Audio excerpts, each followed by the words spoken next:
Welcome everybody to BNI Talks. My name is Steve Tenuzzo, your host, and today I have Jeff Croy, and Jeff is going to be talking all about re-energizing your sales funnel. This is a perfect talk, I think, right now. The way that business has been shifting, it's getting busier. The pandemic is kind of settling down. I don't like to jinx anything, so I'm just saying things are looking good, and we're really excited about business for 2022. So with that, I'm going to turn it over to Jeff Croy to talk a little bit about himself and, of course, what he's going to present today. Take it away, Jeff. Great. Thanks, Steve. Everybody that's on the call, and there are a lot of you, we have a lot of content to go through, and I'm going to be flying through it. So this deck, this presentation will be available for you to review at your leisure at some point. I just want to let you know that I've got a lot to talk about today. Let's see. Here's what we should expect. The outcome that I want is that there are one or two key next steps that you can take to elevate your sales process and or your skills to hit 2022 goals. Who I am, the agenda is who I am, what you need to act now, 3 key levers to re-energize your sales funnel. There is a special offer at the end, and of course there is a Q&A session. I am a business advisor with Cultivate Advisors. What we do is we help small companies scale into larger companies. We also help companies transition through mergers and acquisitions and valuations, right? So I'm involved with businesses every single day. I'm also a BNI member. I have been for a little bit more than a year now, and I am part of BNI 360 in Austin, Texas. What we do as a company is we offer one-on-one or one-to-one advising with business owners and CEOs. So it's a very intimate relationship where we stand shoulder to shoulder with our clients and help them succeed. We are a business partner with our clients that has no equity in the business, but we take a very, very fiduciary role in making the companies succeed. Our methodology is essentially this. We start everything with the financials. So all of our advisors, including myself, have been entrepreneurs for at least 10 years and have run multi-million-dollar companies. So we know our way around financials very well. On the growth side of things, we work on sales, marketing, and then on the capacity side of things, we work on recruiting and leadership. And ultimately, all of this comes together in productivity. So our role is to make you a rocket ship in terms of your ability to grow. And we do it very well.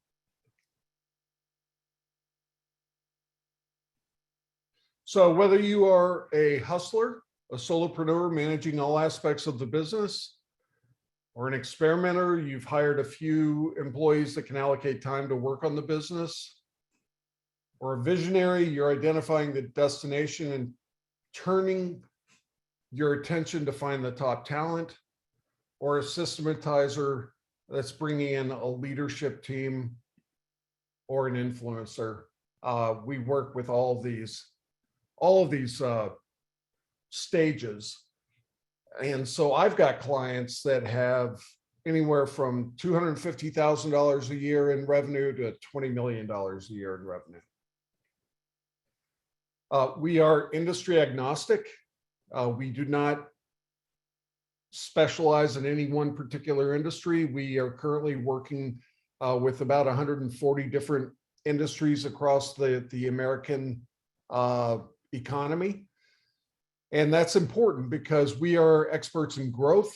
We are not like industry specialists. What we rely upon is that you are a committed entrepreneur that is a specialist in your business, and we come in and we help grow the business very, very quickly. We have grown our business over 600% over the last 3 years, and we've been on the Inc. 5000 for that same period of time. So let's dive in. What I'm going to talk about today is not rocket science. It's something that you've all probably thought about before, and I think about pretty regularly. It's how to make the most of your sales funnel over time. And for those of you that have been in business for 1 to 5 years, you probably don't know how many resources that you have, because we're always looking for the next new thing to get us to where we want to go. But really what I'm hoping for today is this concept of graduated learning. And Steve, are you seeing anything distracting on the screen? No, everything looks okay to me. Okay, great. And what that means to us as a firm is that we, whether you're a beginner or an expert, it's a journey. So we want those 1 to 2 things that you can take away from this to really jump your sales funnel and to make your life more profitable and less stressful. So 2022 is going fast, and it's going faster than I'm comfortable with. I don't know how any of you other people feel about that, but every week that goes by, I'm like shocked that that week went by, and today is Friday, and happy Friday, everybody. But the calendar does not stop. And what we found is, as a firm, if a company is not on track to hit the revenue target at the 6-month mark, the chances of hitting year-end targets are pretty rare. So right now we've got 2 months to ensure that your revenue is set up to hit. Okay, so that's why I think this is a very timely topic for us to discuss today. And we are going to really dive into 3 key levers that you can take advantage of to jumpstart your business in this season of April the 8th, so that we can hit our year-end targets. So what most companies feel that are important is the number of leads and the number of contracts. So it's basically, and I do this too. I got to tell you, it's basically counting assets, if you will, as they come in through the door. But for most, it's just about consuming more without tracking quality. And what we need to do today is to think about quality. And I'm going to take you through that journey. So we need to look deeper to understand the levers that are easier and cheaper to create lifts in 2022 to increase your revenue. And those are the cost of acquisition, the closing rate that your company has, and the average contract size. The reason, and I'll take a little bit of a pause on this, the reason that I am slowing down is that I have clients that have spent an enormous amount of money on marketing, only to realize that they're losing $50, $100 on every single sale. So we're really looking at quality in this situation. So Jeff, are you saying that they're bringing in the wrong kind of client, or too many clients and not filtering out which ones they should be focusing on? What I'm thinking about is somebody that's putting a lot of money into digital marketing. Yeah. And they don't understand that if they are getting $350 for a deal, but it's costing them $400 to bring I that see. deal in. Right. Yep. Okay. Does that make sense? Yeah, absolutely. Okay. Yeah, I think they fall in love with the idea of, well, marketing is going to bring in business, so they'll just spend and spend, but they're not getting quite the return that they expected. Right. And that's a big part of the work that I do, is we spend a lot of time analyzing these things. Nice. So cost of acquisition, basically it's a pretty simple concept, but it's something that needs to be tracked and understood. So it's the total sales and marketing spend divided by the number of leads or contracts. So if you're spending $250,000 a year, both in sales and marketing, imagine that you have a salesperson and you're spending in another $100,000 with an agency, and it's costing $250,000, and it generates 2,500 leads. That's $100 per lead. That's a very critical metric. Yeah. Yeah. If we're not tracking that, then there's work to be done. And this is an aside, but they say this on Shark Tank all the time. They always want to know what the cost of acquisition per customer is. And a lot of them have no idea what it is, and they get called out for that. But the ones who do, when they say it, everybody's like, whoa, that's kind of a red flag for us. Yeah.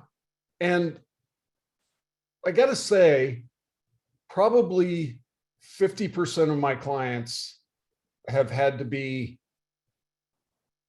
I've had to analyze and discover this for them, because again, people shovel money into the marketing black hole, not knowing exactly what it's generating. So yeah, the other way to look at it is, if we're looking at contracts, if we're spending the same amount, $250,000 a year, and we get 200 contracts, that's $1,250 per contract. But that's fine. But let's say that the contract value is $1,000, right? So my job is to protect the margins and make sure that our companies are profitable. Right. So key tips. Let's identify the spend. We want to run closing rates by lead tactic. That means, like, if you are doing cold calling, if you're doing trade shows, if you're doing Google ads, if you're doing SEO, we need to know what those closing rates are for each one of those strategies. And Jeff, and because most people don't know this, they can kind of bring you what their analytics are for you to kind of comb through to figure it out. Yes. Yep, absolutely. And it's critical, because everything that we want to do is to maximize what's working and to minimize what's not working. And that leads to profitability. Yep. We want to correlate that to the marketing spend, meaning that exactly what I just said. If you're spending more on Google ads than they're generating in terms of profitability, we need to understand that and minimize that. Or alternately, if you're spending a lot of money on Google ads and they're just generating a ton of profit for you, we need to maximize that. Right. And then we need to allocate the cost of sales by the time spent on each tactic. So what that means is, how much time are you or your company spending on inefficient and unprofitable tactics? And we can figure that out. So this will give us a, it doesn't take a big spreadsheet or an analyst to figure this out, but we can figure this out pretty quickly to get a rough spend. And what we want to do is either abandon the tactics that are not working or figure out a strategy to make them work. But we don't want to waste time on it. That's critical. Yeah. So for everybody that's out there that is wondering about their marketing and sales strategy, it's super important right now to identify the tactics that are working for you and the tactics that are not working for you. And we do that all the time. And this will allow us to make budget decisions. Often happens Q1, but it doesn't always have to. But based on expected return on investment by cost of acquisition. So if we are going to put more money into digital and less money into print, we need to understand exactly what the return on investment is going to be. And we want to look for high converting, low cost of acquisition tactics. And my favorite is win back campaigns. So when I think of a company that has been in business for any period of time, there are contacts, hopefully that are in your CRM, that are either viable or dead. The dead ones doesn't mean that you shouldn't engage with them anymore. Q1 is usually the best time to engage in a win-back campaign because that's when every other business, every other buyer is thinking about what's coming down the pike for the next year. You've already paid to acquire them. They're in your CRM. They may be getting email campaigns from you, or they might just be dormant. But now is the time to convert them. Right now. So step one, organize your 2021 list because you'll need a tailored message to each group. And each group is going to be people that either are ready to buy or don't want to buy or are on the cusp of making a decision, right? So we will tailor that message for those different constituents. This is really interesting to me. And I'm wondering, everybody could just kind of jump into the chat and tell us, do you segment out your client list in your CRM, or do you just kind of blast out emails or send out, email campaigns to everybody? Yeah, I got to know, but I need to there, right? Some do. Okay. I'm curious about this because I know that for the most part, smaller businesses just tend to grab their list and send it out. But as you mentioned, Jeff, it's so important to target specific customers for specific reasons. Right, because it took you money, it took you time, it took you effort to acquire those people in the first place. Mm-hmm. And I think that it's just a real waste of money to ignore those people because they are convertible. Right, right. And it's going to really going to re-energize your sales funnel if you engage with those people again. Right. So there are past customers. These are people that dropped off. Maybe you have contracts that expired. Those are that's low-hanging fruit. You should never stop talking to those people. There are people that you did not close. And again, that is low-hanging fruit. You definitely need to engage with those people and find out how they're doing, first of all, and how you can add value to them at this point in time. And then there is this thing called the dead lead. The dead lead is something that is real in my world. I work with lots of businesses, and I have this file that's called dead, basically dead leads. And for me, the lowest hanging fruit is to re-engage with the dead leads.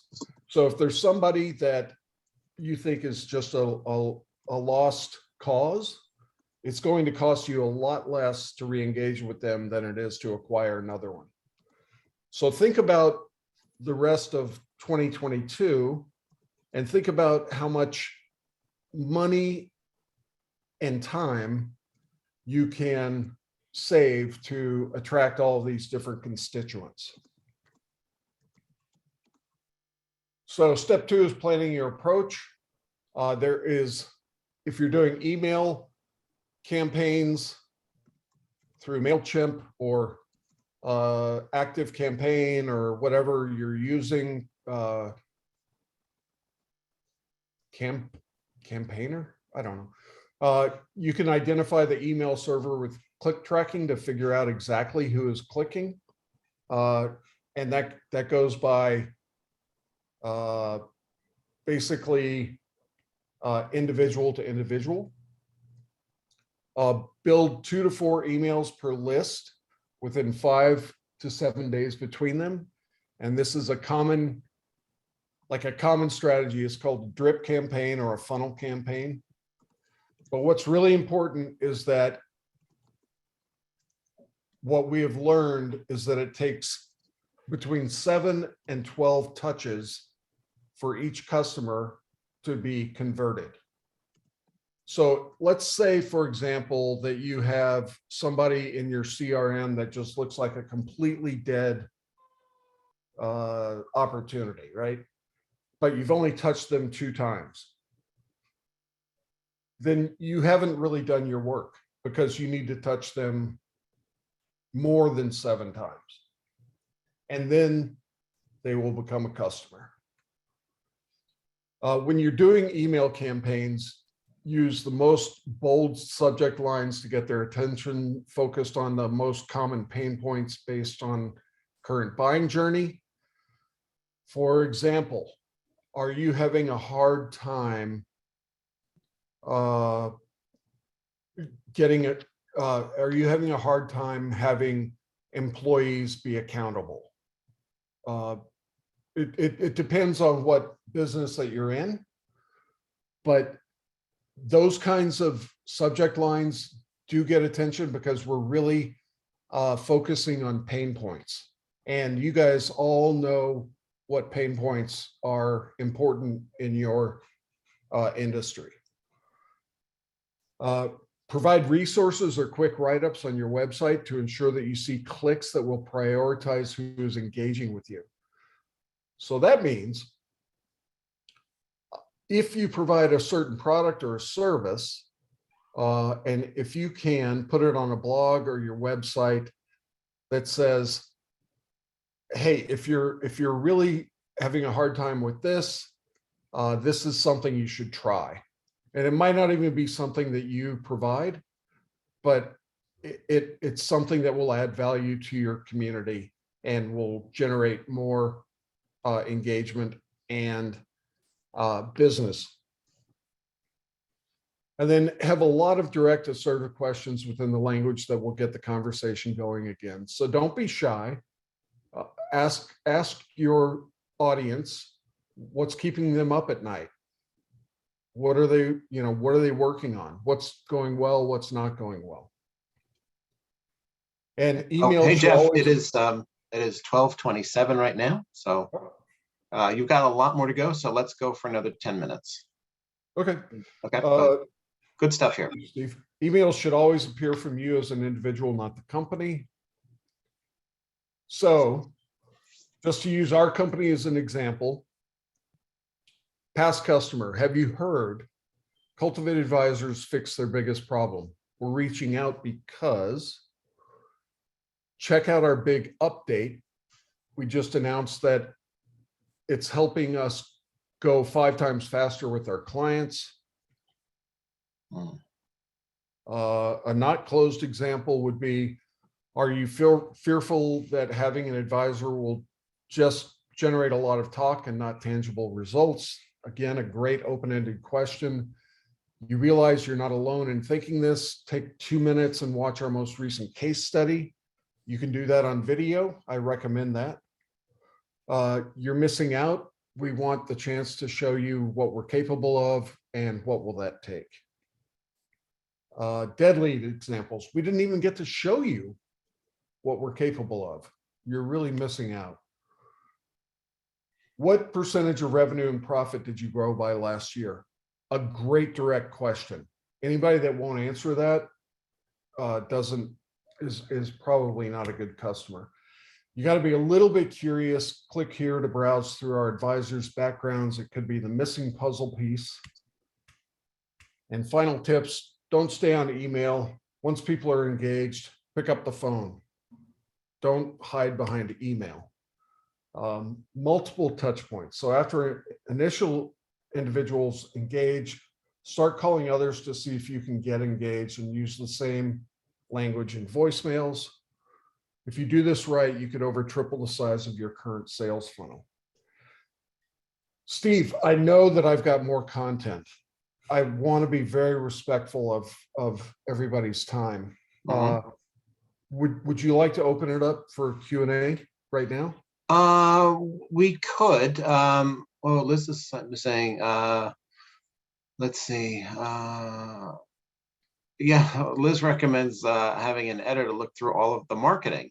You know, she does this stuff for a living, as do I, and we certainly get these kinds of things where, you know, a marketing analysis to prepare before meeting with you so they don't go in so cold might be helpful. Yeah, definitely. I think that is perfect. Like we do the same thing at Cultivate. So yeah. we have a very long sales process that includes an initial call, a free advising session, and then a partnering meeting. Yeah. A lot of those times it is just like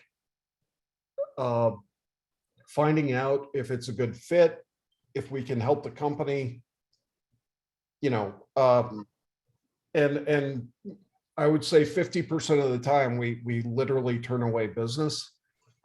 So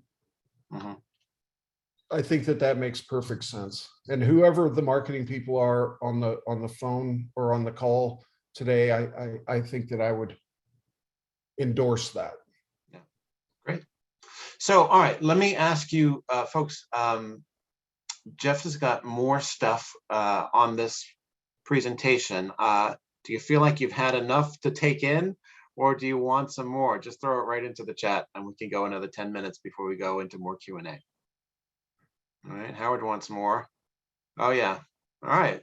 Let's extend this out another 10 or 12 minutes. Okay. So it's really important to understand your closing rate, and generally that would be the number of deals divided by the number of sales meetings, right? So if you don't have this data, I really encourage you to compile it. It's not rocket science.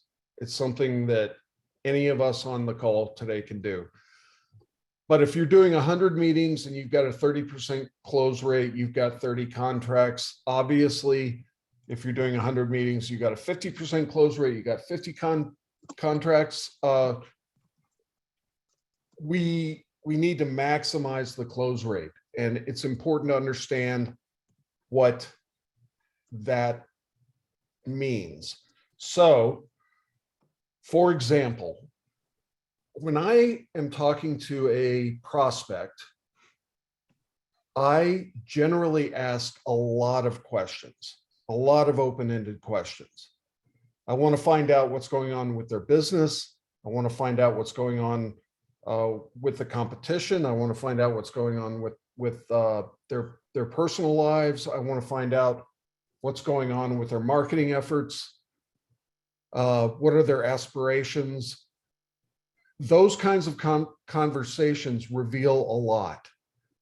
If you're not doing that, I encourage you to do that because it will increase your closing rate exponentially. So I hope you take that away as a takeaway from this conversation. And then average contract size, this is really easy to understand. It's like the last example. Pricing is a big deal, especially right now. The whole world is going through a pricing reset right now. You've got contracts, deals that you've done in the past that are not going to change until there's a renegotiation. But I really encourage you all to think about how you can increase your pricing to keep pace with inflation and the competition. And sometimes that requires a competitive analysis. Sometimes it requires cold calling to really get the data. But it's an exercise that we should all be doing right now because we want to raise our revenue. And if we're not focused on this, then we're going to have real problems next year. So if you're taking notes,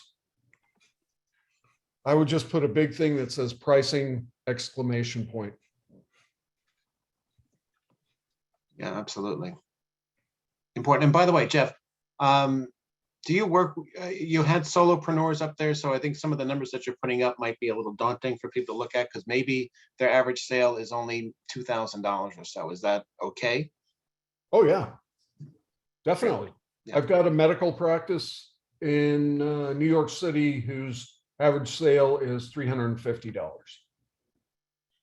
Great, great. So yeah, I mean, that's, I mean, you're all about scaling, right? So you got to have a starting point. It really doesn't matter where you're starting as long as you've got the right plan.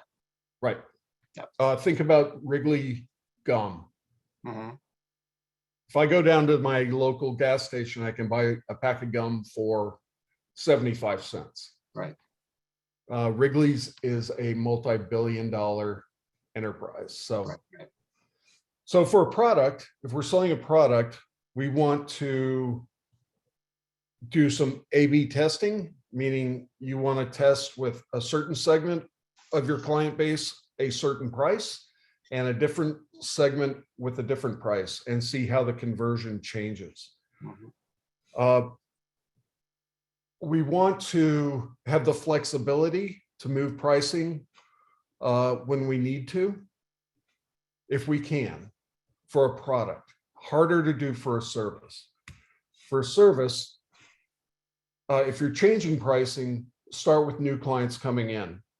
Don't call your old clients and say, hey, we're going to bump you by 25%, unless you think it's appropriate, but we generally agree with the idea of starting with new clients. You can give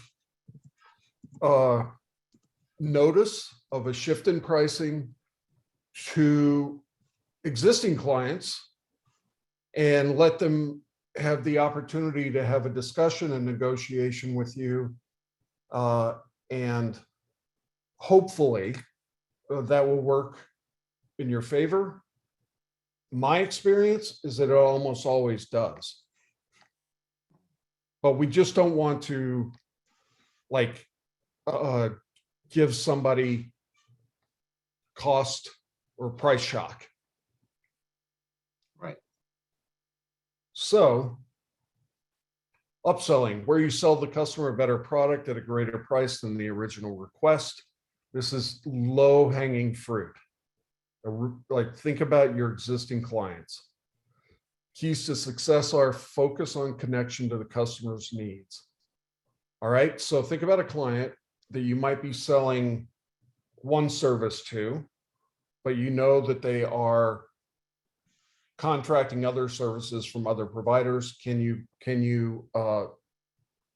provide those services? And if so, we need to have that conversation.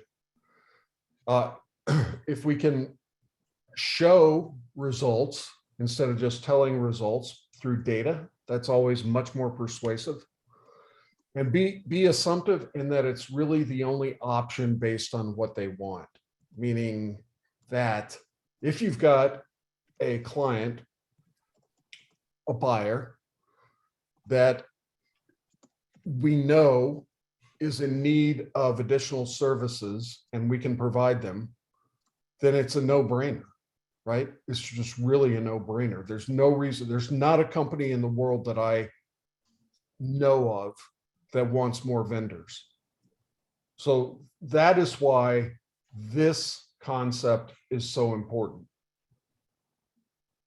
And what's shocking to me is that there are vendors, companies, sellers that don't ask these questions, right? They feel like they're very appreciative of the business, but they don't understand that they can increase their revenue by 10, 20, 30% just by asking the questions.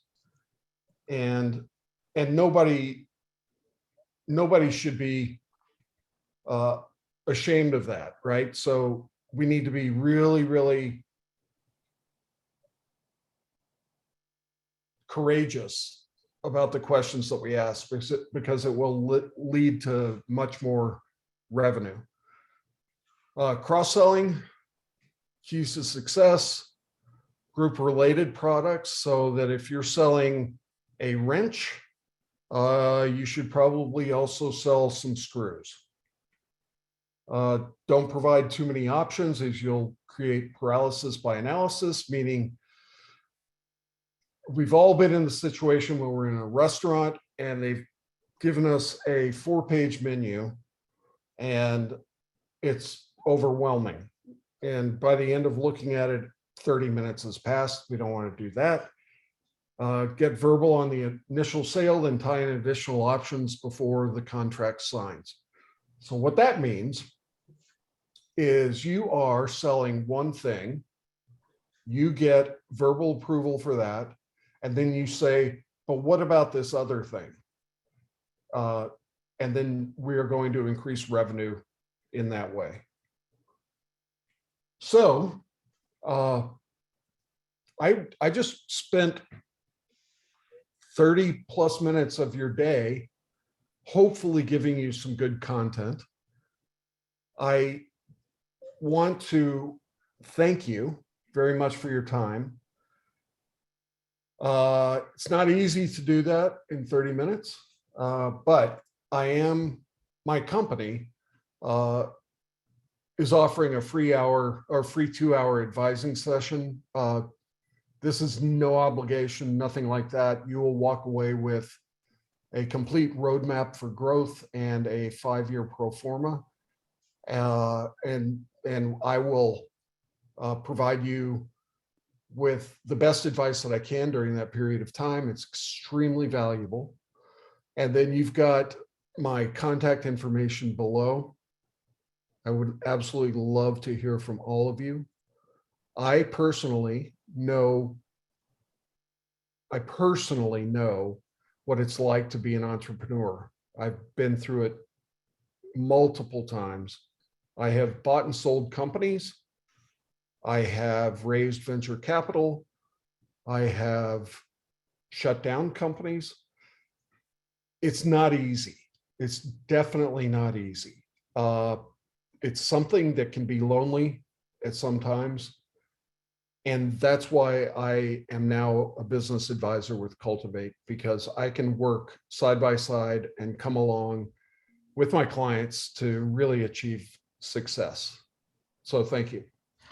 Yeah, Jeff, this is great and a really great offer for those who want to take advantage of it, because I know from my own entrepreneurial experience and working with my own business coach that there are things that you don't know about your business that you wish you knew, but you didn't know how to get it. And so this seems like an open door to learn more about how to market your business, how to set yourself up for success, and how to scale it, which is what we all want, right? So yeah, here's Jeff's contact info right in front of you. So please take advantage of it. Got nothing to lose. So thanks for that, Jeff. And why don't we just jump into Q&A if we could? Yep. All right, let's see. Howard asks, how many companies track true spend by contract achieved by closings? How many companies track true spend by contract achieved by closings? Okay. Not enough. Okay, fair enough. Not enough. The really smart companies do. For example, there are companies that are not going to spend an extra dime in marketing unless they understand this information. Right. And I highly recommend that we practice and aspire to understand that. Dalton asks a question that crossed my mind, and it was, how long do you stay with a particular tactic before you give up on it? It's somewhat situational. I really recommend having multiple tactics. We think that there is a need for 3 to 5 different marketing tactics at all times. And then you can compare the ROI among those, and you can pivot.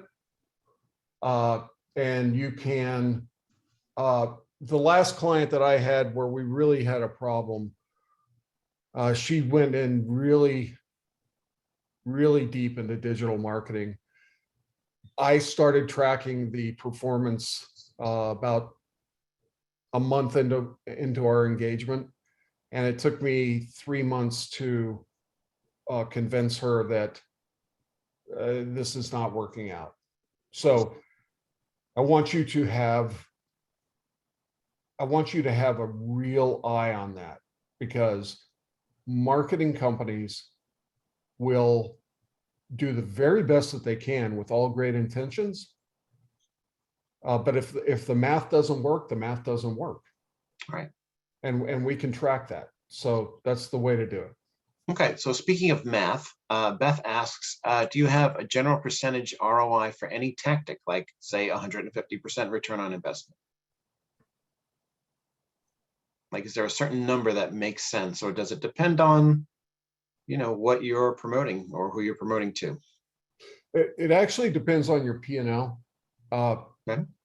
So if we are aspiring to get let's just say a 25% net income profit, we need to understand what this marketing tactic does to our gross margin and how much, if any, is flowing down through the P&L to cover overhead, and what does that really mean? So if we're aspiring to a 25% net income profitability, and whatever this tactic is negative or plus 10%, it's time to move on.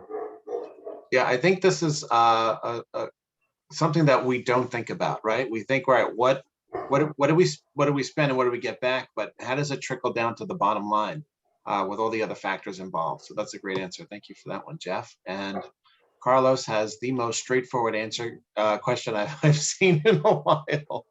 Is it considered creepy if you call 24 hours of your client after opening an email and mention, we noticed that you clicked on our email? Carlos, I would say absolutely not.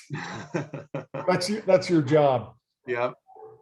Yeah, I think that's a good point. People know that there are advanced analytics from the days of early email, and that we do track everything that we send out, right? So, yep. I like that answer. Okay, Brian says, can you work with franchises as some factors like prices, territory, and marketing channels are preset? We do. We work with a lot of franchises. In fact, our company was born from a couple of entrepreneurs that were very successful in a franchising business that they later sold to a much larger company. So we do that all the time. The interesting thing about franchises is that there is support from corporate, but sometimes the support is a little bit lacking or different than we would provide. So we make it a big point in our company to work with franchises. It's one of the most rewarding things that we do. Great. All right, John asks, any advice on making the leap from solopreneur to next level, hiring staff, etc.? How do you get from that? I think that's the hardest part, is going from giving up all the control you had as the solopreneur to bringing in people and starting to build that kind of trust outside of your circle. Yeah, and normally what I find is that the entrepreneur's growth goals really drive this, right? So if you are a solopreneur and you are aspiring to, let's just say, be a $20 million business, then you're going to take it to a level that you can do all by yourself. But beyond that level, because we're all humans and we all have capacity, you will have to grow your team. And so I know solopreneurs, for example, that are web designers or restaurateurs that are very happy with the scale of their business, and I would not advise them to go out and hire a bunch of people. I know other solopreneurs that are really aggressive at growing, and then we put together a recruiting strategy and we hire the right people. Okay, great. Let's see. Oh, in the chat, let's see, if you are paying to be on the first page of a Google search, but you know that most people don't hire an advisor from Google, but rather want to be able to do due diligence on a referral from a family or friend, how is that measured? That's a really good question. Let me make sure I understand it.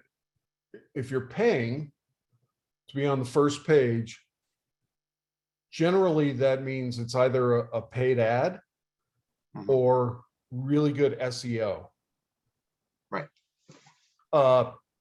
Now, if you think that people are not going to buy because of that, but generally you feel like they're going to buy from somebody that they trust, know, and like, which is like for all of us BNIers, it's everybody in our chapters,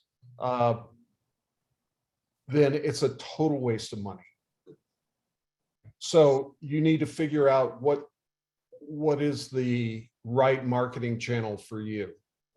If I were selling something that would not be a transactional sale, but more of a relationship sale, I would not spend money on paid search at all. Yeah, yeah.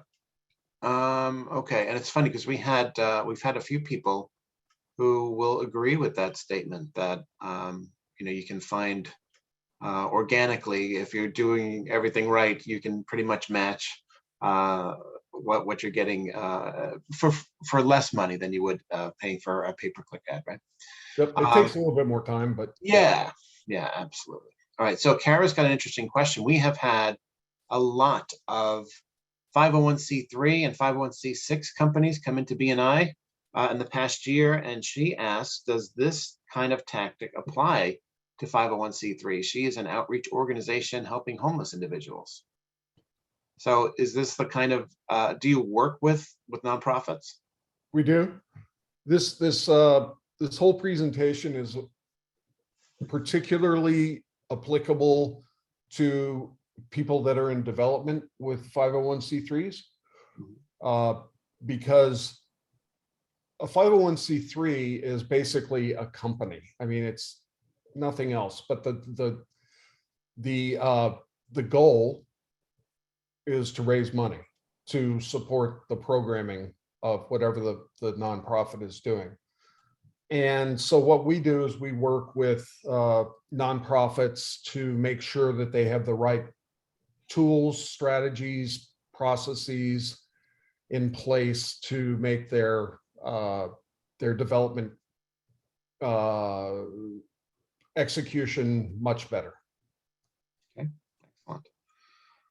All right, Shane asks, is there a sweet spot for growth while maintaining high quality service and an ability to nurture client relations? For example, 10% growth versus 50 to 100% growth. Don't want to lose quality and reputation because of massive growth. That's a great question. I mean, that's something that every CEO should think about. The answer that I have to that is that if there is a standard of quality that you aspire to maintain, then you need to invest in that while you're scaling, right? So if it's account managers or if it's software developers, salespeople, I mean, if you're going to grow by 100%, you have to plan for this. You can't just let it happen, because it's not going to just happen. You have to plan for it. And that is a big part of the work that we do at Cultivate. All right, excellent. I think we're out of questions. There was one very early in the chat where people, someone was asking about, can you talk about like length of time before an existing client becomes dormant or dead? Sure. I think I mentioned that it takes, well, an existing client becomes dormant or dead. Not a new, I shouldn't say an existing one, a contact that you've got. That okay. may have been a client, or maybe just a contact that was curious about the business, so you got them in your CRM. Right. How long do you hold on to them? Okay, so I mentioned earlier that we need 7 to 12 touches. Mm-hmm. If we go through that cycle and nothing's going on, then they are dormant or dead. But the important thing about that is understand the cycle, first of all, really work on that. It's a huge part of your marketing endeavor. And then when they become dormant or dead, don't forget about them. We're gonna reach out to them in a different way. So that's the win-back program. That's the win-back program. Nice. All right. Okay, I think we are out of questions and coincidentally out of time as well. So Jeff, thank you for spending almost a full hour with us, presenting, giving great information, giving a great offer that's still on your screen right now.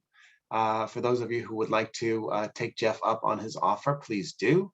And answering all these really great questions that everybody brought today. Great job, everyone, with these questions. Well done, well done. I appreciate everybody. Thank you very much. Yeah. All right. So thanks everybody for being on today. Give yourselves a CEU, and we will see you next week on the webinar. Take care.